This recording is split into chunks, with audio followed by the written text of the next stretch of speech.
ओम गणपते नमः। आप सभी का आपके अपने चैनल पर बहुत बहुत स्वागत है। हम सभी पर ईश्वर की कृपा सदा बनी रहे। आज इस वीडियो में हम एक कथा सुनेंगे। प्रभु की प्राप्ति किसे होती है। एक राजा था। वह बहुत ही न्यायप्रिय तथा प्रजावत्सल एवं धार्मिक स्वभाव का था। वह नित्य अपने ठाकुर जी की बड़ी श्रद्धा से पूजा पाठ और उन्हें याद किया करता था।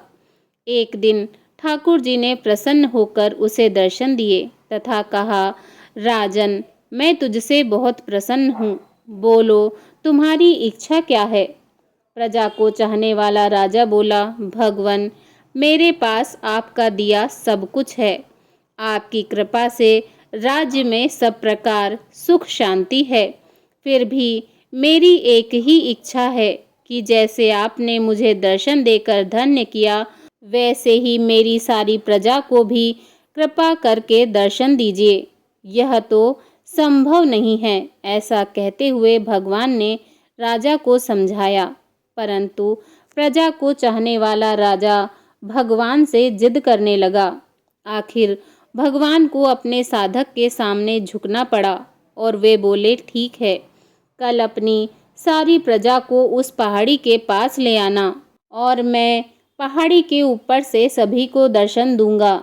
ये सुनकर राजा अत्यंत प्रसन्न हुआ और भगवान को धन्यवाद दिया। अगले दिन सारे नगर में ढिंडोरा पिटवा दिया गया कि कल सभी पहाड़ के नीचे मेरे साथ पहुँचें। वहाँ भगवान आप सभी को दर्शन देंगे। दूसरे दिन राजा अपने समस्त प्रजा और स्वजनों को साथ लेकर पहाड़ी की ओर चलने लगा। चलते चलते रास्ते में एक तांबे के सिक्कों का पहाड़ दिखा। प्रजा में से कुछ एक लोग उस ओर भागने लगे। तभी ज्ञानी राजा ने सबको सतर्क किया कि कोई उस ओर ध्यान न दे, क्योंकि तुम सब भगवान से मिलने जा रहे हो। इन तांबों के सिक्कों के पीछे अपने भाग्य को लात मत मारो। परंतु लोभ लालच में वशीभूत प्रजा के कुछ एक लोग तो तांबे के सिक्कों वाली पहाड़ी की ओर भाग गए और सिक्कों की गठरी बनाकर अपने घर की ओर चलने लगे। वे मन ही मन सोच रहे थे, पहले इन सिक्कों को समेट लें, भगवान से तो फिर मिल लेंगे। राजा खिन्न मन से आगे बढ़े। कुछ दूर चलने पर चांदी के सिक्कों का चमचमाता हुआ पहाड़ दिखाई दिया। इस बार भी बचे हुए प्रजा में से कुछ लोग उस ओर भागने लगे और चांदी के सिक्कों की गठरी बनाकर अपने घर की ओर जाने लगे। उनके मन में विचार चल रहा था कि ऐसा मौका बार बार नहीं मिलता है।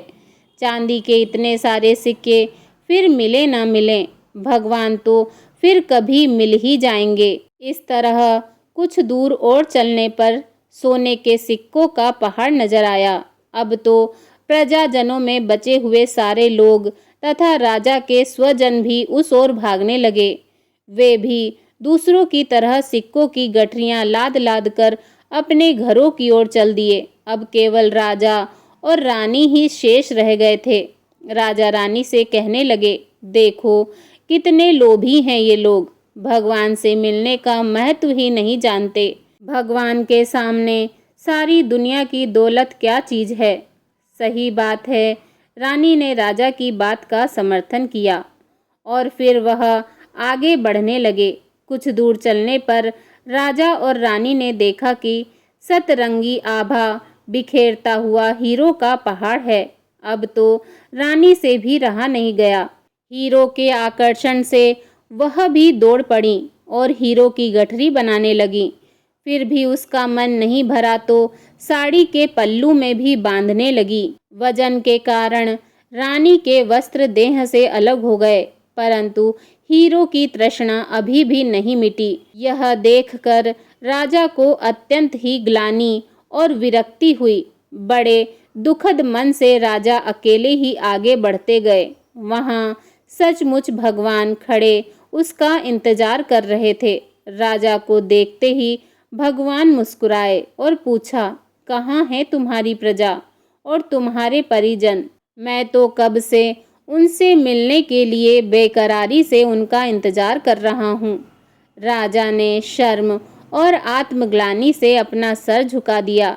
तब भगवान ने राजा को समझाया, राजन, जो लोग अपने जीवन में भौतिक सांसारिक प्राप्ति को मुझसे अधिक मानते हैं, उन्हें कदाचित मेरी प्राप्ति नहीं होती और वह मेरे स्नेह तथा कृपा से भी वंचित रह जाते हैं।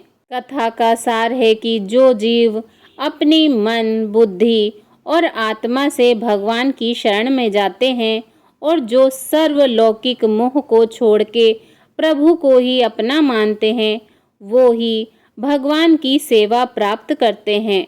अगर आप सभी को यह कथा पसंद आई हो तो प्लीज़ वीडियो को लाइक करें, शेयर करें और मेरे चैनल को सब्सक्राइब करें। धन्यवाद। जय श्री राधे कृष्णा।